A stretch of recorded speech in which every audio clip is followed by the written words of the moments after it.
Hello lovely viewers, good morning. তারপর বলো কেমন আছো তোমরা? নিশ্চয়ই খুব খুব ভালো আছো আর সব সময় ভালো থাকবে। সঙ্গে আমিও ভালো আছি। আর তোমাদের সবাইকে ওয়েলকাম আমার ব্লগটিতে।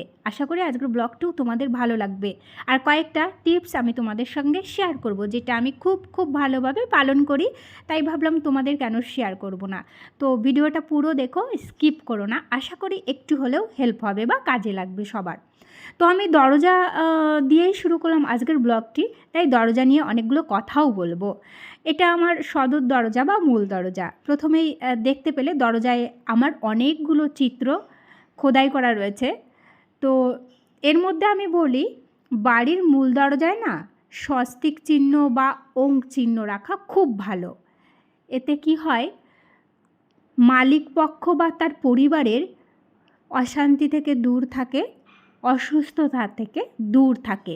মোট কথা, পরিবারের প্রত্যেকটা ব্যক্তি খুব হেলদি এবং খুব সুস্থ এবং মানসিকভাবে প্রসন্ন থাকে। এই জিনিসগুলো রাখা ভীষণই দরকার। তাই আমি এগুলো পালন করি, তাই ভাবলাম তোমাদের কেন শেয়ার করব না।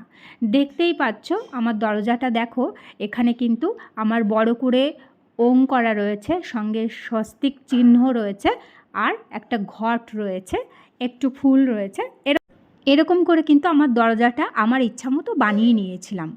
কেন কি এগুলো আমি একটু বিশ্বাস করি, তাই ভাবলাম তোমাদের সঙ্গেও শেয়ার করি। তো ওম বা স্বস্তিক চিহ্ন কেন রাখা হয় দরজায়, আশা করি উত্তরটা তোমরা পেয়েই গেছো। আর ঠিক আছে, কারো যদি দরজা প্লেন করে রাখো বা কোনো ফুল, এখন অনেক মডার্নের আর্ট রয়েছে, সেইগুলো যদি দরজায় করে ফেলো, অসুবিধার কিচ্ছু নেই। কেন কি ওম বা স্বস্তিক চিহ্ন কিন্তু ধাতুর পাতেও করা যায়, সেটা এনেও কিন্তু দরজায় লাগানো যেতেই পারে। ওটাতে একটা আলাদা গেট আপ হবে, সেটা দেখতেও ভালো লাগবে। এরকম করে তো সবাই বানায় না, তাই না? এখন অনেক আপডেট দরজা এসছে, সেই সেই দরজাগুলোও অনেকে লাগায়। তো সেখানে ওই ব্যবস্থা রয়েছে, অসুবিধার কিচ্ছু নেই যে দরজায় প্রথম থেকে করা হয়নি মানে করা যাবে না, এরকম কোনো কথা নয়। আলাদা করে এটা বসানো যায়। স্টিলের পাতে বসায় অনেকে, তারপরে তামার পাতে বসায়। ব্যবস্থা ইচ্ছা থাকলে ব্যবস্থার করা যাবে বা উপায় আছে। যাই হোক, এই দেখো আমার স্বস্তিকটা, এই যে আমার একটা জলঘট, আর এই যে ওম। এটা আমি আমার পছন্দ মতো দরজাটা বানিয়েছিলাম, আমার খুব ভাল লাগে। আর দরজা নিয়ে কিন্তু আর একটা টিপস আছে, সেটা হলো দরজা যেন খুললে পারে ঘরের দিকে ওপেন হয়, দরজাটা যেন ঘরের দিকে ওপেন হয়। আচ্ছা, কথাগুলো আমি আবার বলবো, তার আগে দেখিয়ে দিই। এই যে দেখতে পাচ্ছ মাকড়সার একটু জাল হয়েছে, তো এটা আমি পরিষ্কার করছি। এখানেও কিছু কথা আছে।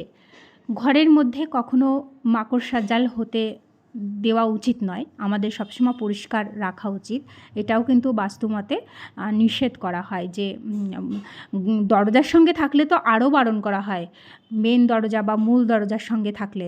তাই দরজাটা আমাদের প্রতিনিয়ত ক্লিন রাখার চেষ্টা করতে হবে, বিশেষ করে এই মূল দরজা। তোমাদের সঙ্গে নিয়ে চলে এলাম ঘরের জানলাগুলো খুলতে, তাও আবার সকালবেলা। এই বিষয়টা নিয়েও কিছু কথা আছে, সঙ্গে থাকো। সকালবেলা সমস্ত ঘরের জানলা খোলা উচিত, সূর্যের আলো প্রবেশ করানো দরকার ঘরের ভেতর। এর ফলেই কিন্তু ইতিবাচক শক্তি প্রবেশ ঘটে ঘরের ভেতরে। এটা গেল একটা বাস্তুমত কথা। এছাড়াও কিন্তু সায়েন্টিফিক দিকও আছে।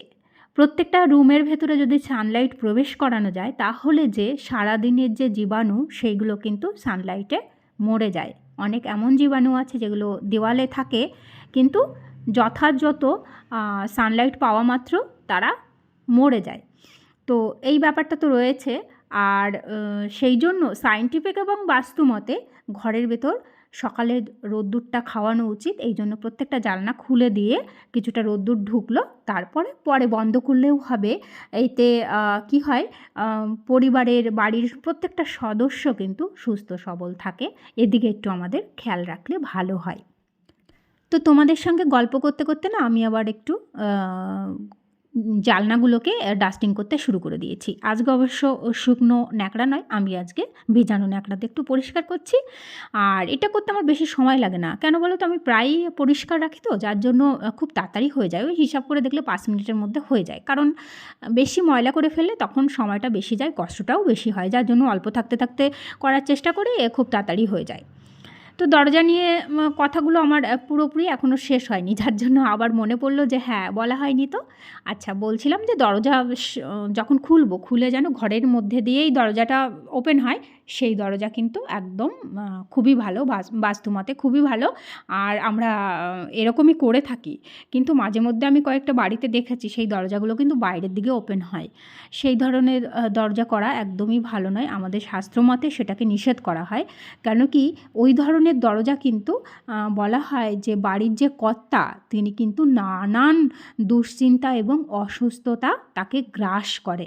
তাই এরকম দরজা, মেন দরজা থেকে শুরু করে ঘরের প্রত্যেকটা দরজা এরকম না করাই উচিত। আর দরজার পেছনে ছুরি, কাঁচি, ধারালো জিনিস একদমই রাখা উচিত নয়। তো আজকের ভিডিওটা এই পর্যন্ত। কেমন লাগলো সবাই জানিও, ভালো লাগলে ভিডিওটা একটা সাবস্ক্রাইব করে দিও, আর সবাই খুব ভালো থেকো।